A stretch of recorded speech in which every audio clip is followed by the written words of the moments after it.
Hello guys, welcome to my YouTube channel. I am Debjyoti Ghosh और आज हम लोग एक नया सेशन स्टार्ट करेंगे इंडियन पॉलिटी का। और जैसे कि आप जानते हैं कि सीजीएल क्या करता है, हमेशा अपना क्वेश्चंस रिपीट करता है हर साल। 90 टू 95 क्वेश्चंस आपको रिपीटेशन में देखने मिल जाएंगे। एक आधा क्वेश्चंस इधर उधर हो सकता है। तो हम लोग करेंगे 300 क्वेश्चंस इंडियन पॉलिटी का, जो पिछले साल आ चुका है या 2-3 सालों में जो आप देखने मिल सकता है। और इस साल जो आपके पेपर में हो सकता है कि आपके पेपर में वो मौजूद हो वो क्वेश्चन। तो ऐसे ही सिर्फ चुन चुन के क्वेश्चंस मैं आपके लिए लाया हूँ। तो चलिए बिना लेट किए जल्दी से स्टार्ट करते हैं। Let's start. Whose recommendation is mandatory to impeach the President of India from his office before the completion of his or her term? तो किसका रिकमेंडेशन क्या है, मैंडेटरी है इम्पीच, प्रेसिडेंट को इम्पीच करना। एक पहला बात, आर्टिकल क्या है, article to impeach the president क्या है, आर्टिकल नंबर 61। आर्टिकल 61 कहता है how to impeach a president. और वो कौन कर सकता है, वो कर सकता है the two houses of the parliament. कैसे? एक, जब वो पार्लियामेंट मतलब ये करेगा, इश्यू करेगा कि प्रेसिडेंट को इम्पीच करना, पहले तो वो कोई भी राज्यसभा हो या लोकसभा हो, किसी में भी वो पास हो सकता है, मतलब किसी में वो स्टार्ट इनिशिएट कर सकता है। पहले वो 2/3 मेजॉरिटी से पास करेगा on each any one of the house. मान लेते हैं वो लोकसभा में पास करता है, लोकसभा में 2/3 मेजॉरिटी से पास करेगा। फिर वो जाएगा राज्यसभा, राज्यसभा उस जो भी वो रीज़न है कि क्यों प्रेसिडेंट को इम्पीच करना है, वो रीज़न देखेगा, जानेगा, वैलिडेशन होगा। फिर वो भी 2/3 मेजॉरिटी से पास करेगा, तभी प्रेसिडेंट इम्पीच हो सकता है। ठीक है? तो क्या हो जाएगा मेरा आंसर? मेरा आंसर हो जाएगा the two houses of the parliament. Okay, चलिए नेक्स्ट सवाल पे चलते हैं। Question number 2, part 4 of the constitution of India deals with which of the one of the following.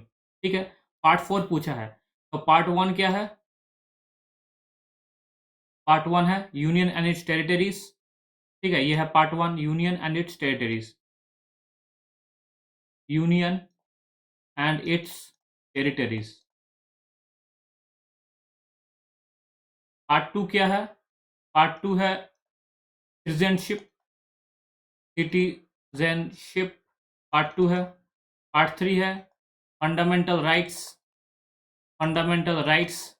And part 4 है फंडामेंटल, क्या है, directive principle of state policy. Part 4 A है fundamental duties. ये हो जाएगा DPSP. DPSP directive principle of state policy, DPSP. ठीक, directive principle of state policy. ये fundamental duties नहीं होगा। फंडामेंटल ड्यूटीज क्या होता है? पार्ट 4 ए। पार्ट 4 ए होता है fundamental duties. Fundamental duties part 4 ए। ठीक है, ठीक है। आप हमेशा कभी कभार मतलब हो जाता है कि पार्ट 3 फंडामेंटल राइट्स है तो पार्ट 4 फंडामेंटल ड्यूटीज होगा। नहीं, पार्ट 4 ए होगा फंडामेंटल ड्यूटीज, पार्ट 4 होगा directive principle of state policy. Question number 3, how many types of writs are there in the Indian constitution? पहला बात, रिट्स क्या होता है? रिट्स होता है जब भी कोई भी फंडामेंटल राइट्स का उल्लंघन करते हैं तो वो क्या होता है, वो आप सुप्रीम कोर्ट में और हाई कोर्ट में आप केस कर सकते हैं। ठीक है, उसी को रिट्स बोला जाता है। जैसे मान लीजिए सुप्रीम कोर्ट में अगर आर्टिकल आर्टिकल 32 से आप सुप्रीम कोर्ट में रिट आप दायर कर सकते हैं। और आर्टिकल आर्टिकल 226 से हाई कोर्ट में आप रिट्स का आप याचिका दायर कर सकते हैं। अब देखिए कितना तरह का रिट्स है। पहला writs habeas corpus. Habeas corpus पहला रिट्स है। ठीक है, हेबस कॉर्पस, इसका मतलब to have the body. To have the body. ठीक है, दूसरा रिट्स है मैंदामास। मैंदामास, इसका मतलब वी कमांड। इसका लिटरली मीनिंग है वी कमांड। We command. ठीक है, 3 नंबर है प्रोहिबिशन, प्रोहिबिशन इसका लिटरली मीनिंग है टू फॉरबीड और टू प्रोहिबिट और टू फॉरबीड। ठीक है, ये क्या करता है प्रोहिबिशन, ये एक हायर कोर्ट और हायर कोर्ट इशू करता है टू दी लोअर कोर्ट, मतलब अपना जो भी उसका जुरिडिक्शन है, जो भी मतलब अपना जितना भी लेवल का जुरिडिक्शन है उसका, वो उसके पार ना जाए, तो ये है प्रोहिबिशन। ठीक है, 4 नंबर ये है सर्चियोररी। सर्चियोररी इसका मतलब है टू बी सर्टिफाइड और to be informed, to be certified और टू बी इन्फॉर्म्ड।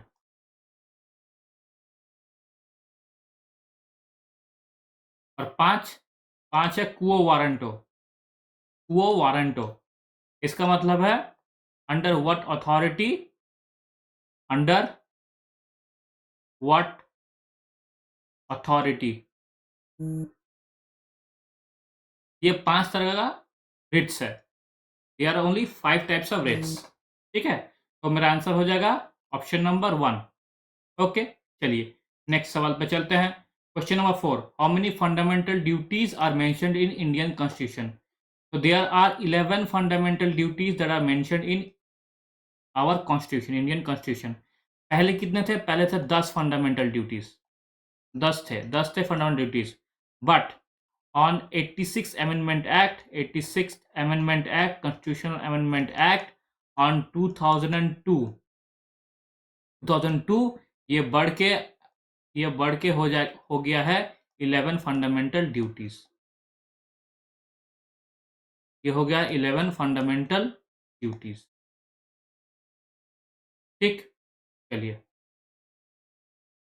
नेक्स्ट सवाल पे चलते हैं। Question number 5, in Indian constitution the method of election of president has been taken from which country? Method of election of president, तो ये क्या हो जाएगा? मेरा ऑप्शन हो जाएगा option number Ireland, option number 3 ये हो गया Ireland. Election of president, method of election of president कहाँ से लिया गया है? आयरलैंड से लिया गया है। Method of election of president, method of election of president एक लिया गया है आयरलैंड से। और DPSP, directive principle of state policy, ये भी लिया गया है आयरलैंड से। और आयरलैंड ये डीपीएसपी को कहाँ से? स्पेन से बोरो किया है, स्पेन से बोरो किया है। ठीक है, ब्रिटेन से क्या लिया गया है? Parliamentary form of government, parliamentary form of government. ठीक है, office of CAG, office of CAG, single citizenship, single citizenship.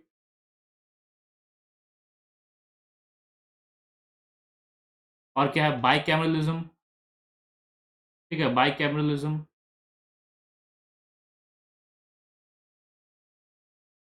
By cameralism. USA से जुडिशियल रिव्यू, जुडिशियल रिव्यू। ठीक है, फिर क्या है? रिमूवल ऑफ जजेस of supreme court and high court. Okay, Australia से क्या? कॉनकरेंट लिस्ट, कॉनकरेंट लिस्ट, ऑस्ट्रेलिया से कॉनकरेंट लिस्ट। ये कुछ है जो हम लोगों ने ब्रिटेन से, यूएसए से, ऑस्ट्रेलिया से, आयरलैंड से बोरो किया है। ओके, चलिए नेक्स्ट सवाल पे चलते हैं। Question number 6, what is literal meaning of the term quo warranto? Quo warranto का लिटरल मीनिंग क्या है? बाय व्हाट अथॉरिटी और वारंट, ये है उसका मीनिंग। बाय व्हाट अथॉरिटी और वारंट, इसका मीनिंग है कुओ वारंटो। ये कब होता है?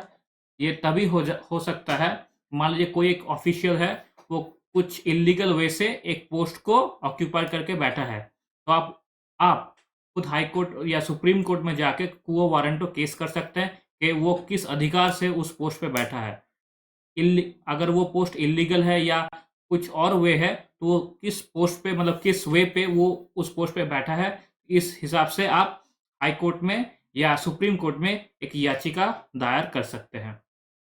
ठीक है, फॉरबीट का क्या है? ये देखिए फॉरबीट, ये है प्रोहिबिशन, ये है प्रोहिबिशन। वी कमांड क्या है? वी कमांड है मैंदामास,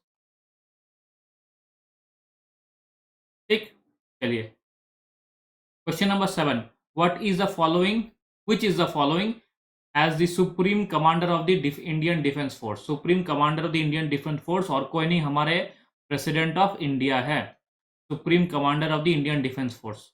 कैसे?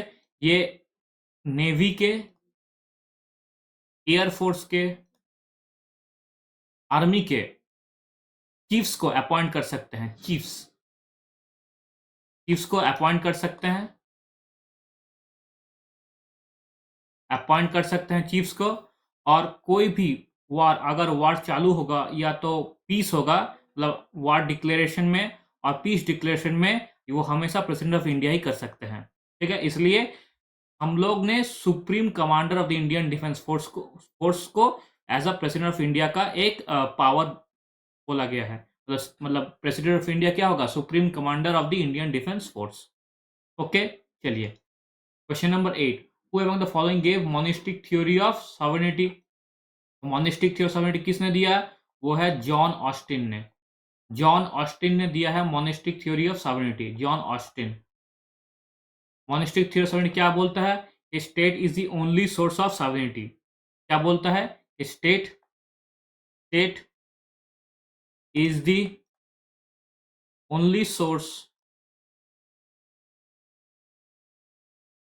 of sovereignty।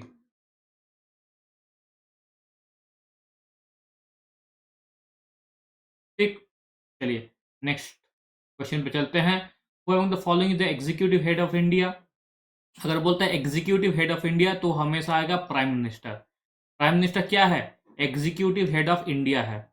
और president nominal head of India. ये क्या है? Nominal head of India. President executive head of India. अगर यहां पर बोल देता है state executive head of the state, तो वो हो जाएगा प्रेसिडेंट। प्रेसिडेंट होगा executive head of the state, executive head of state. ठीक, चलिए question number 10, which the following are constituents of Indian parliament. ठीक है, which are the following constituent Indian parliament. अगर आपने देखा होगा आर्टिकल नंबर 79, आर्टिकल 79 में बोला गया है कि इंडियन पार्लियामेंट का कॉन्स्टिट्यूएंट क्या क्या है। एक पहला होगा प्रेसिडेंट, पहला ही होगा प्रेसिडेंट। दूसरा house of people, house of people मतलब कि लोकसभा। और तीसरा काउंसिल ऑफ स्टेट्स।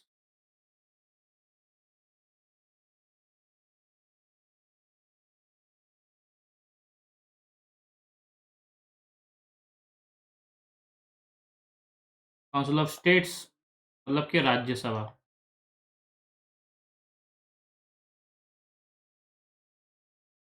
ठीक, तो 1 भी है, 2 भी है, 3 भी है। It is option number 4। I hope it's clear. चलिए नेक्स्ट सवाल पे चलते हैं। Question number 11, who administers the oath of a president of India. President के ओथ को कौन एडमिनिस्टर करता है? That is chief justice of India. Chief justice of India क्या करता है? प्रेसिडेंट के ओथ को एडमिनिस्टर करता है, चीफ जस्टिस ऑफ इंडिया। ठीक है, चलिए नेक्स्ट सवाल पे चलते हैं। Question number 12, anti defection law is given in which schedule of Indian constitution. पहला बात, एंटी डिफेक्शन लॉ है क्या? मान लीजिए एमपीज और एमएलएज क्या होता है, वोट के बाद अपना पार्टी चेंज कर दे, वोट के बाद पार्टी चेंज कर दे, तो एंटी डिफेक्शन लॉ के हिसाब से उसका जो कैंडिडेचर है वो खत्म हो जाएगा। ठीक है, ये है एंटी डिफेक्शन लॉ। और ये कहाँ है? ये है ऑन दी 10th स्केड्यूल। कहाँ है, कहाँ मेंशन है? On the 10th schedule. और ये कब लाया गया था? लाया गया था 52nd constitutional amendment act on 1985 को। सेकेंड स्केड्यूल में क्या है? सैलरीज है, सैलरीज एंड एनलमेंट्स। ठीक है, फोर्थ स्केड्यूल में क्या है? Allocation of seats of Rajya Sabha, मतलब राज्यसभा में कितने एलोकेशन ऑफ सीट्स आएंगे, allocations of seats in Rajya Sabha. ठीक। और थर्ड स्केड्यूल में क्या आएंगे? Oath and affirmation, oath. ठीक है, चलिए नेक्स्ट क्वेश्चन चलते हैं। What is the literal meaning of certiorari? ठीक है, सर्च्यूररी का लिटरल मीनिंग क्या है? तो मेरा ऑप्शन हो जाएगा option number 4, to be certified और to be informed. This is the literal meaning of certiorari. ठीक। सर्च्यूररी का एक्चुअली इसका मतलब क्या है? मान लीजिए एक हायर कोर्ट है, एक हायर कोर्ट है, एक लोअर कोर्ट है। ठीक है, अब लोअर कोर्ट में बहुत सारा केसेस पेंडिंग पड़ा है, तो हायर कोर्ट क्या बोलता है? हायर कोर्ट बोलता है एक काम कीजिए, जितने भी केसेस पेंडिंग पड़े हैं वो आप मुझे फॉरवर्ड कर दीजिए। ये मीनिंग है सर्च्यूररी का। ठीक है, to be certified to be informed. We command का मीनिंग क्या है? इसका मीनिंग है मैंदामस, मैंदामस। ठीक है, to have the body, habeas corpus. और टू फोरबीड, इसका क्या मीनिंग है? टू प्रोहिबिशन, मतलब प्रोहिबिशन, प्रोहिबिशन। ये सारे के सारे रिट्स है। Article 32 of supreme court and article 226 of higher court से लागू होता है। ठीक, चलिए नेक्स्ट क्वेश्चन पे चलते हैं। Question number 14, who appoints governor of the state of India? Governor state of India का गवर्नर को कौन अपॉइंट करता है? कौन अपॉइंट करता है? तो वो करता है president of India. President of India governor of state को अपॉइंट कर सकता है अंडर आर्टिकल 155। अंडर आर्टिकल 155 वो अपॉइंट कर सकता है। ठीक है, चलिए नेक्स्ट क्वेश्चन पे चलते हैं। Service. Question number 15, which article of Indian constitution has a provision for national emergency? Which article of the Indian constitution has a provision for national emergency? देखिए, चलिए देखते हैं ऑप्शन। आर्टिकल 350। आर्टिकल 350 क्या है? It's article regarding language to be used in representation और redress of grievance. Grievance जब देंगे, जो कौन कौन सा लैंग्वेज आप यूज कर सकते हैं, वो है आर्टिकल 350। आर्टिकल 312 ये क्या है? ये है ऑल इंडिया सर्विसेज। ठीक है, ये पावर है राज्यसभा का to create jobs in all India services. ठीक है, ये पावर है राज्यसभा का। और आर्टिकल 280 क्या है? ये है finance commission. Article 280 defines finance commission of India. तो आर्टिकल 352 हो जाएगा मेरा right answer, that is national emergency. Article 352 होगा मेरा नेशनल इमरजेंसी का आर्टिकल। चलिए नेक्स्ट क्वेश्चन पे चलते हैं। Question number 16, which among the following is not a member of any of the two houses of the country? इनमें से कौन दो हाउस ऑफ द कंट्री, मतलब जो अपर हाउस और लोअर हाउस, मतलब राज्यसभा लोकसभा का मेंबर नहीं है, सदस्य नहीं है, तो कौन हो सकता है? देखिए, प्राइम मिनिस्टर तो होगा, वो लोकसभा या राज्यसभा कोई एक मेंबर होगा। तो मेंबर तो हो जाएगा, लोकसभा का मेंबर हो सकता है, होना ही चाहिए, क्योंकि वो इलेक्ट होके आता है। फाइनेंस मिनिस्टर डेफिनेटली लोकसभा या राज्यसभा का मेंबर होगा। Railway minister definitely Lok Sabha Rajya Sabha का मेंबर होगा। कौन नहीं है? प्रेसिडेंट नहीं है। क्यों? क्योंकि देखिए आर्टिकल 79 क्या कहता है? कॉन्स्टिट्यूएंट ऑफ पार्लियामेंट, एक प्रेसिडेंट रहेगा, एक प्रेसिडेंट रहेगा, फिर क्या होगा? Lok Sabha, members of Lok Sabha, members of Rajya Sabha, they are the constituents of parliament. ठीक है, तो प्रेसिडेंट हो जाएगा मेरा राइट आंसर। चलिए नेक्स्ट क्वेश्चन पे चलते हैं। Question number 17, fundamental duties are mention in which of the following part of the Indian constitution? Fundamental duties कहाँ मेंशन किया गया है? पार्ट वन, पार्ट वन क्या है? Union and it's territories, union and it's territories, union and it's territories. ठीक। Part two क्या है? Part two है citizenship, citizenship. Part three fundamental rights, fundamental rights. Part four, part four क्या होगा? Part four होगा, part four, part four होगा fundamental duties ना। Part four हो जाएगा डीपीएसपी। क्या होगा? Directive principle of state policy, DPSP. ठीक। पार्ट फाइव होगा यूनियन, यूनियन। और पार्ट फोर ए होगा फंडामेंटल ड्यूटीज, फंडामेंटल ड्यूटीज। ये थोड़ा सा कंफ्यूजिंग हमेशा याद रखिएगा, कंफ्यूजिंग है थोड़ा सा, हमेशा याद रखिएगा कि जब भी पार्ट 3 होगा फंडामेंटल राइट्स, तो पार्ट 4 वो हो जाएगा डीपीएसपी। आपको लगेगा फंडामेंटल ड्यूटीज होगा उसके बाद, लेकिन वो होगा नहीं, वो होगा DPSP, directive principle of state policy. Part 4A होगा फंडामेंटल ड्यूटीज। चलिए नेक्स्ट सवाल पे चलते हैं। Question number 18, what is the minimum age of becoming a governor? ये गवर्नर हो या प्रेसिडेंट हो, दोनों का मिनिमम एज क्या है? दोनों का मिनिमम एज है 35 ईयर्स। ठीक, ऑप्शन नंबर 3 35 ईयर्स। ओके, चलिए नेक्स्ट सवाल पर चलते हैं। Under which article president of India can proclaim financial emergency? Financial emergency कौन सा आर्टिकल में आता है? फाइनेंशियल इमरजेंसी आता है आर्टिकल नंबर 360। ये होता है फाइनेंशियल इमरजेंसी, आर्टिकल 360। ये आर्टिकल क्या है? Issuing of writs, issue of writs by supreme court. ठीक, ये एक इंपॉर्टेंट आर्टिकल है। और आर्टिकल 360 क्या है? यह है फाइनेंशियल इमरजेंसी का article. Okay, under which article president of India can proclaim constitutional emergency? Constitutional emergency proclaim कब होगा? Under which article? That is article number 356। This is for constitutional emergency. Article 360 है financial emergency, this is financial emergency. ये है constitutional emergency, ये है Ritz. मैंने इसके पिछले वाले क्वेश्चन में आपको बहुत बताया था। ठीक है, चलिए नेक्स्ट क्वेश्चन पे चलते हैं। Question number 21, how many members of upper house or Rajya Sabha can be nominated by the president of India? कितने मेंबर्स हैं? तो वो होगा 12।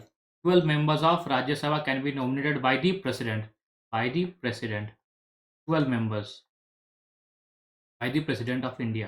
चलिए नेक्स्ट क्वेश्चन पे चलते हैं। Which of the following amendments is also known as mini constitution of India? ठीक है, बोला मिनी कॉन्स्टिट्यूशन इंडिया, इनमें से कौन सा अमेंडमेंट है? तो for the vast changes that has been made on 42nd amendment act 1976। कब किया गया था? 1976 is often termed as mini constitution of India. ठीक है, चलिए नेक्स्ट क्वेश्चन चलते हैं। Question number 23, which is the following is justiciable in nature? इनमें से कौन जस्टिसिएबल है? मतलब क्या, अगर आप इनको तोड़ते हैं तो आपको पनिशेबल, ये पनिशेबल ऑफेंस है। इनमें से कौन जस्टिसिएबल है? फंडामेंटल ड्यूटीज नहीं है, प्रिंसिपल स्टेट पॉलिसी नहीं है, fundamental rights are justiciable in nature under article 32 of Supreme Court, under Article 32 of Supreme Court and under Article 226 of High Court। ठीक है, चलिए question number 24, which of the following right has been removed from the fundamental rights and converted to simple legal right? इनमें से कौन है जो fundamental right से remove होकर एक सिंपल लीगल राइट बन चुका है? तो वो क्या है? वो हो जाएगा मेरा right to property. Right to property पहले एक फंडामेंटल राइट था, लेकिन बाद में क्या किया, उसको फंडामेंटल राइट से रिमूव करके सिंपल लीगल राइट पे वो लाके खड़ा कर दिया, सिंपल लीगल राइट पे खड़ा कर दिया। और कब हुआ था? ये हुआ था 44 amendment act, 44 amendment act on 1978। तो नेक्स्ट क्वेश्चन पे चलते हैं। Question number 25, the following does not come under fundamental duty? Fundamental duty में इनमें से कौन नहीं आता है फंडामेंटल ड्यूटी में? To safeguard public property, ये फंडामेंटल ड्यूटी है। To protect and improve the nature and environment, ये भी फंडामेंटल ड्यूटी है। To protect harmony, peace and harmony, ये भी एक फंडामेंटल ड्यूटी है। To protect freedom of speech and expression, ये एक फंडामेंटल राइट है। This is fundamental right under article क्या है? आर्टिकल 19, ये एक फंडामेंटल राइट है। ठीक है, चलिए नेक्स्ट क्वेश्चन चलते हैं। Controller and auditor general of India is appointed for how many years? Controller और ऑडिटर जनरल जो कि आर्टिकल 148 में मेंशन किया गया है, आर्टिकल 148 में मेंशन किया गया है, they will be appointed for 6 years, 6 years of term और 65 ईयर्स, मैक्सिमम 65 ईयर्स होता है या तो 6 ईयर्स होता है। ठीक है, तो 65 ईयर्स होगा, या तो जो भी ज़्यादा जल्दी कंप्लीशन हो जाए, या तो 6 ईयर्स कंप्लीशन हो जाएगा या 65 ईयर्स कंप्लीशन हो जाएगा। ओके, तो नेक्स्ट क्वेश्चन पे चलते हैं।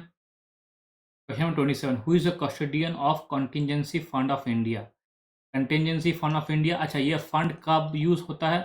अनफोर्सिन फ्यूचर, मान लो कोई भी इमरजेंसी आ गया या कुछ हो गया, अनफोर्सीन फ्यूचर के लिए, अनफोर्सीन फ्यूचर के लिए एक कॉन्टिजेंसी फंड क्रिएट किया गया है और इसका कस्टोडियन है none other than the president of India.